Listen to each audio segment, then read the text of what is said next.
Effects वाले option पे जाएंगे, इंडिकेटर्स एंड स्ट्रेटजी लिख करके आ रही है, इसको क्लिक करेंगे।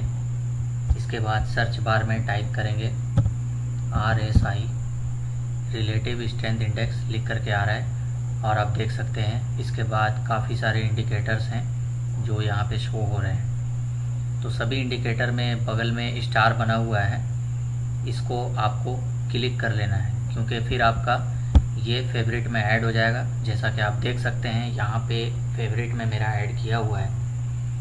तो होता ये है कि कभी कभी आपसे गलती से चार्ट से डिलीट हो जाता है इंडिकेटर, फिर आप सर्च करते रहते हैं, तो इसलिए स्टार पे आप क्लिक कर देंगे तो ये फेवरेट में ऐड हो जाएगा और आपको फिर सर्च नहीं करना पड़ेगा। रिलेटिव स्ट्रेंथ इंडेक्स सेलेक्ट कर लेते हैं यहाँ से। इसके बाद आप देख सकते हैं RSI 14 क्लोज लिख करके आ रही है और इसकी जो सेटिंग है यहाँ से चेंज करेंगे। लेंथ में 21 टाइप करेंगे, सोर्स इसका क्लोज रहेगा।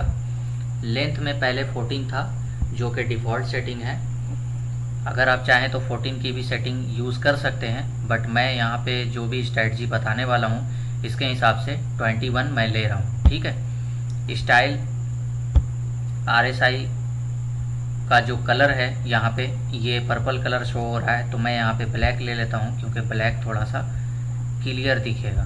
ठीक है। इसके बाद इसका जो ओवर बॉट लेवल है वो 70 का है जो कि एक डिफ़ॉल्ट है। इसके बाद ओवर सोल्ड लेवल 30 का है, ये भी डिफ़ॉल्ट है, इसमें वैसे ही रहने देना है, इसकी कोई भी सेटिंग चेंज नहीं करनी है। अपर बैंड आप देख सकते हैं, अपर बैंड का कलर पर्पल कलर ले लेते हैं। इसके बाद लोअर बैंड का कलर ले लेते हैं ब्लू। ठीक है। अपर बैंड ये वाली है जो कि ओवरबॉट कंडीशन में शो हो रहा है। इसके बाद लोअर बैंड ये वाली लाइन है जो कि 30 पे है। ठीक है, सेम चीज़ है, बस ये कलर के हिसाब से यहाँ पे शो हो रहा है और ये 70-30 लिखा हुआ है, इसको मैंने चेंज नहीं किया है। बैकग्राउंड जो है वही रहने देंगे। इनपुट में सिर्फ मैंने 21 लिया है, ये समझने वाली बात है यहाँ पे। ठीक है, क्योंकि 14 की डिफ़ॉल्ट सेटिंग आती है तो मैंने इसको 14 के जगह पे 21 लिया है। इसके बाद इसको ओके कर लेते हैं। अब यहाँ पे एक 50 की लाइन ले ली है जो कि बीच में रहेंगी, इस तरह से प्लस पे जाएंगे। पूरा वीडियो आप देखेंगे तो आपको ज़्यादा अच्छे से समझ में आएगा।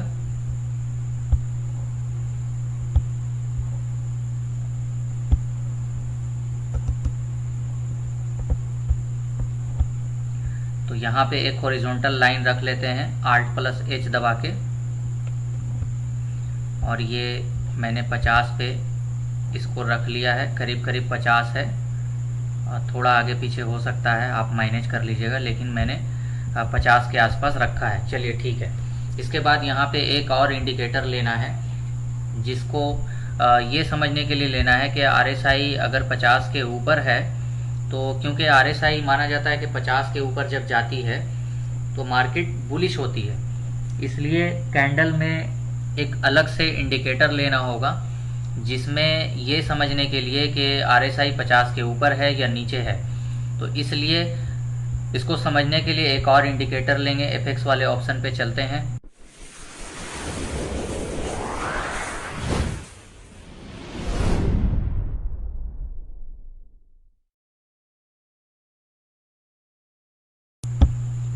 यहाँ पे सर्च करेंगे EXPO, आप देख सकते हैं ये ऊपर में ही लिख करके आ रहा है, मूविंग एवरेज एक्सपोनेंशियल। और सेम इसमें भी ऐसे ही करना है, आपको इसको फेवरेट में ऐड कर लेना है ताकि आपको सर्च करने में आसानी हो, और बिल्कुल सर्च भी नहीं करना पड़ेगा, फेवरेट में आप आएंगे यहाँ पे शो हो जाएगा। तो चलिए मैं इसको क्लिक कर लेता हूँ। मूविंग एवरेज एक्सपोनेंशियल यहाँ पे मेरा प्लॉट हो गया है, EMA 9 क्लोज लिख करके आ रही है जो कि इसकी डिफ़ॉल्ट सेटिंग है। तो सेटिंग का ऑप्शन है यहाँ पे, इसको क्लिक करेंगे। इसके बाद सेम एज सिंबल लिख करके आ रहा है, इसको ऐसे ही रहने देना है। रिसोल्यूशन को, लेंथ को कर लेना है 50। ठीक है, क्योंकि मुझे 50 कैंडल के एवरेज प्राइस को कैलकुलेट करना है, इसलिए मैंने 50 लेंथ का मूविंग एवरेज यहाँ पे लिया है। ठीक है, सोर्स इसका क्लोज पे ही रहने देना है क्योंकि मैंने RSI को क्लोज पे रखा था। इसलिए मूविंग एवरेज को भी मैं क्लोज पे रखूँगा, क्योंकि मुझे चार्ट में ऊपर में कैंडल के साथ साथ देखने में दिक्कत आएंगी, इसलिए मैं एक्सपोनेंशियल मूविंग एवरेज ले रहा हूँ। हालांकि ये दोनों चीज़ सेम ही है, इसके बारे में कभी डिटेल में बात करेंगे, तो इसको ओके कर लेते हैं। और ये जो ब्लू कलर की लाइन आप देख पा रहे हैं, यही 50 की एक्सपोनेंशियल मूविंग एवरेज है जो शो हो रही है, और मैंने इसको प्लॉट कर लिया। इसके बाद आपको करना ये है कि टाइम फ्रेम मैंने लिया है 4 आवर का, और करेंसी पेयर मैं बताना भूल गया था, USD कैड का लिया है, फॉरेक्स का करेंसी पेयर है। सबसे पहले तो ओवर सोल्ड लेवल जो होती है वो 30 की होती है, ये काफ़ी लोग जानते भी हैं। तो हमें ये करना होता है, कुछ लोग ये गलती करते हैं कि 30 के लेवल पे जब RSI हो रही होती है तो इस समय बाई करते हैं, लेकिन ये बहुत बड़ी भूल है, क्योंकि अगर RSI 30 के लेवल पे आई है तो यहाँ से कम इसको 50-60 के लेवल पे जाना पड़ेगा। मैं तो कहता हूँ कि यहाँ पे 60 से 70 की बीच जाना पड़ेगा, तभी इसको एक अच्छा बल मिलेगा और एक अच्छा ताकत मिलेगा। मतलब कहने का ये है कि अगर कोई एक बहुत ही ज़्यादा चोट खाया हुआ इंसान है, अगर किसी वजह से वो बीमार है और उसको बहुत ही ज़्यादा ताकत की ज़रूरत है, तो उसको बहुत ही बेहतरीन तरीके से अपने खाने पीने पे ध्यान देना होगा। इसलिए यहाँ पे मैं कोई डॉक्टर की पढ़ाई नहीं करवा रहा हूँ, बट मैं ये बताना चाहता हूँ कि ये बहुत ज़्यादा मार खाया हुआ होता है मार्केट। तो इसको ऊपर जाने के लिए कम से कम 60 to 70 के बीच सबसे पहले जाना है। तो कहने का मतलब ये है कि आप देख सकते हैं यहाँ पे 29 पे RSI आया था, इसके बाद ये 50 के ऊपर नहीं गया है। फिर से इसने क्या किया है कि 26 का एक नया लो बनाया है, ये भी एक लो ही है जो आप RSI में देख पा रहे हैं। बट फ़र्क सिर्फ इतना है कि ये एक लाइन चार्ट है, अगर आप इसको भी लाइन चार्ट में लेंगे तो ये भी RSI के जैसा ही प्लॉट होगा, और इसमें एक लेबल मिल जाती है आपको जिसके अंदर ही ये घूमता रहता है। और चार्ट में क्या होता है कि आपको बहुत ज़्यादा स्क्रॉल डाउन करना पड़ता है या स्क्रॉल अप करना पड़ता है। तो यहाँ पे RSI 26 का नया लो बनाया, इससे पहले जो लो बना था 29 का बना था, लेकिन अगर ये 29 या 30 का लो बनाया था तो इसको यहाँ से ऊपर की तरफ जाना था। जैसा कि एक भ्रम है लोगों का कि 30 में जब RSI आ रही होती है तो यहाँ पे क्या होता है कि 30 के बाद RSI 70 में जाने के चांसेस रहते हैं, लेकिन ऐसा नहीं है।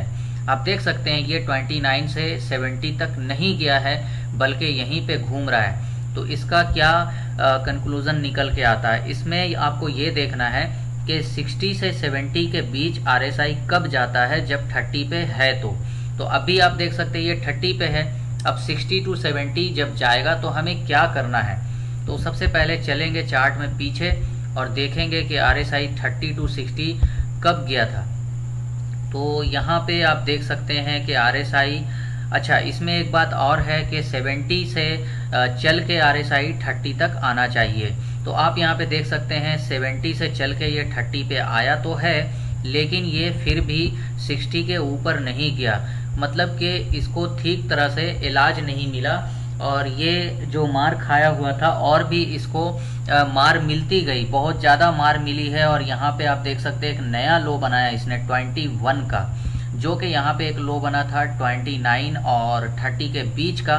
फिर इसके बाद इस हिसाब से, क्योंकि ये ओवर सोल्ड लेवल है जैसा कि लोग समझते हैं, तो इसके बाद इसको ऊपर जाना चाहिए था, लेकिन ये नहीं जा पाया। तो मैं इतना ज़्यादा बकवास क्यों कर रहा हूँ, क्योंकि अगर आप बारीकी से नहीं समझेंगे तो फिर आपके लिए यही स्ट्रेटजी नुकसान का कारण बन सकती है। तो मैंने ऐसा कहा है कि 70 से 30 के बीच जब RSI जा रही होती है तो इस बीच में कोई भी कॉल नहीं लेना है, बल्कि 30 आने के बाद RSI को आप यहाँ पे देख सकते हैं ये बहुत ही ज़्यादा मार खा चुका है, तो फिर इसको ऊपर जाने के लिए कम से कम 60 to 70 जाना पड़ेगा, ठीक है। और जब ये 60 to 70 जाएगा तब हम ये कह सकते हैं कि अब मार्केट बुल पोजीशन में आ चुकी है और अब शायद यहाँ से एक लंबा रन करेगा।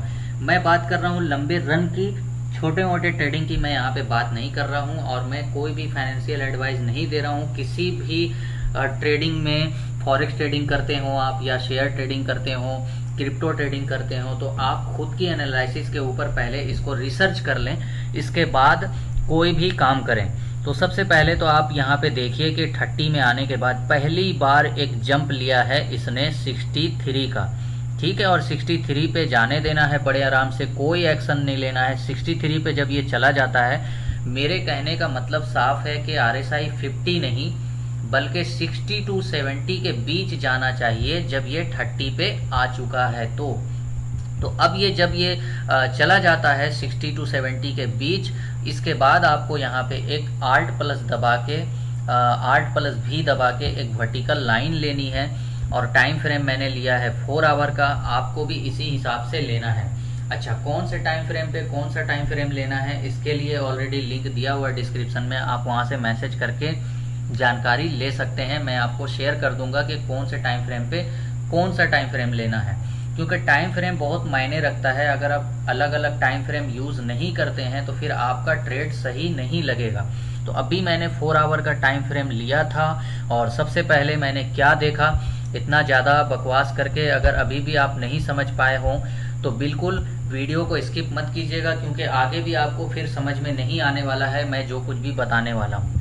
तो वर्टिकल लाइन मैंने ले लिया है, इसके बाद इसी वर्टिकल लाइन को हम चलेंगे 1 आवर में सर्च करेंगे, लेकिन उससे पहले टाइम देख लेते हैं। 9 जनवरी 2020 19:30 का ये टाइमिंग है। तो 9 जनवरी 2020 यहाँ पे टाइप करेंगे, गो टू में जाके ये टाइप किया हुआ है ऑलरेडी, तो इसको सर्च कर लेते हैं। और आप देख सकते हैं 9 जनवरी को 19:30 पे हम लोग यहाँ पे आ चुके हैं। अब करना ये है कि एक्सपोनेंशियल मूविंग एवरेज के करीब जब मार्केट आती है तो यहाँ पे आप अपना बाई पोजीशन डाल सकते हैं, और जब भी मार्केट पहली बार एक्सपोनेंशियल मूविंग एवरेज के करीब आ रही होती है और एक रिवर्सल पैटर्न बना रही होती है, तो यहाँ पे एक हॉरिजॉन्टल लाइन इस तरह से रख लेंगे। हॉरिजॉन्टल लाइन रखने के बाद ये जो हॉरिजॉन्टल लाइन है इसके नीचे आपका स्टॉप लॉस रहेगा। आप अपने हिसाब से कुछ भी ले सकते हैं, जितना आप बर्दाश्त कर सकते हैं। इसके बाद RSI इसी 1 आवर में, अब आपको रिटर्न 4 आवर में नहीं जाना है, इसी 1 आवर में ये जो हॉरिजॉन्टल लाइन है जो मैंने पहले ही रिवर्सल के बाद लिया है, ठीक से समझिएगा। जैसे मैंने 4 आवर का चार्ट पहले लिया था, इसके बाद मैंने वर्टिकल लाइन लिया, वर्टिकल लाइन लेने के बाद एक्सपोनेंशियल मूविंग एवरेज के पास जब पहली रिवर्सल हुई, पहली कैंडल बनी रिवर्सल वाली, इसके बाद इसके नीचे का मैंने स्टॉप लॉस लिया है, और फिर ये हॉरिजॉन्टल लाइन मैंने रख दिया है याद के लिए। ये हॉरिजॉन्टल लाइन या वर्टिकल लाइन में कोई स्ट्रैटेजी नहीं है, बस इसको याद रखने के लिए है। और ये जो प्राइस यहाँ पे शो हो रहा है 1.30311 का, यही प्राइस है आपका। इसको पार करेगा तो फिर आपका स्टॉप लॉस हिट होगा। तो अगर इसको पार करने की कोशिश करता है या क्रॉस कर देता है तो आपको मैनुअली स्टॉप लॉस लगा के यहाँ पे रखना है, या फिर आप मैनुअली क्लोज भी कर सकते हैं या आप लगा के भी रख सकते हैं। अगर आप स्क्रीन के सामने रहते हैं तो आप अपने हिसाब से उस समय क्लोज कर सकते हैं, लेकिन मैं ज़्यादा अच्छा रहेगा बोलूँगा कि आप अपना स्टॉप लॉस लगा के रखें, क्योंकि मार्केट का कोई पता नहीं रहता है कि कब वो नीचे की तरफ ब्रेक कर दे। लेकिन जो स्ट्रेटजी है मैं जो बता रहा हूँ इसी के हिसाब से चलना है। आपको इसके नीचे स्टॉप लॉस लगा के छोड़ना है। इसके बाद जब ये 70 के करीब चली जाती है इसी 1 आवर में, अब आपको वापस 4 आवर में नहीं जाना है, 1 आवर में ही ये जब 70 के करीब जा रही है तो आपको यहाँ पे पोजीशन अपना क्लोज कर देना है। और फिर आपको ये करीब करीब फिर से आप देख, और ये 50 के करीब फिर से आ चुकी है। यहाँ पे भी आप अगेन इसको बाई कर सकते हैं।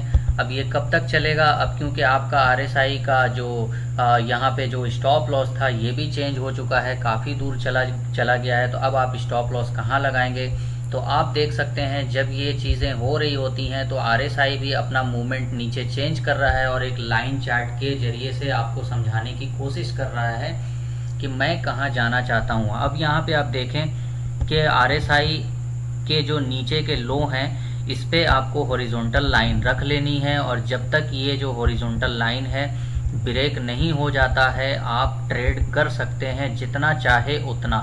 तो अब जाकर के आपको ये देखना है कि RSI का जो हॉरिजॉन्टल लाइन है यहाँ पे ब्रेक हुआ है और ऑलरेडी ये यहाँ पे वीक हो चुका था। तो हमें क्या करना है कि ये जो पॉइंट है ना, इससे पहले हमें अपना ट्रेड क्लोज करना होता है। जब ये टच कर रहा होता है तो इससे पहले अपना ट्रेड क्लोज कर देना है, इसके बाद हमें कोई ट्रेड नहीं लेना है। तो ये जो हॉरिजॉन्टल लाइन मैंने कब कहाँ पे लिया है, ये चीज़ आप यहाँ पे खुद से समझ लीजिए। और वीडियो को अगर आपने ठीक से नहीं देखा है तो फिर से आप देख लीजिए, क्योंकि एक बार में समझ में आने वाली स्ट्रेटजी नहीं है। और मैंने 4 आवर पहले लिया था, इसके बाद मैंने 1 आवर लिया है। आप कौन से टाइम फ्रेम पे कौन सा टाइम फ्रेम लेंगे, इस चीज़ के लिए ऑलरेडी लिंक दिया हुआ है डिस्क्रिप्शन में, आप वहाँ से मैसेज करेंगे तो मैं आपको सेंड कर दूंगा कि कौन से टाइम फ्रेम पे आपको कौन सा टाइम फ्रेम यूज़ करना है। तो ऑलरेडी मैंने 4 आवर लिया था, इसीलिए 1 आवर लिया है। अगर आप 1 डे लेंगे तो फिर आपको बाद में 4 आवर लेना पड़ेगा। तो कैसी लगी ये स्ट्रेटजी? अगर अच्छी नहीं है और आपको इससे लॉस होता है तो मुझे कमेंट बॉक्स में ज़रूर बताएंगे। और अगर ये वीडियो अच्छा ना लगे तो आप डिसलाइक कर दें, कोई बड़ी बात नहीं है, आपके ऊपर डिपेंड करता है। मिलते हैं नए वीडियो में नई स्ट्रेटजी के साथ। Okay, thanks.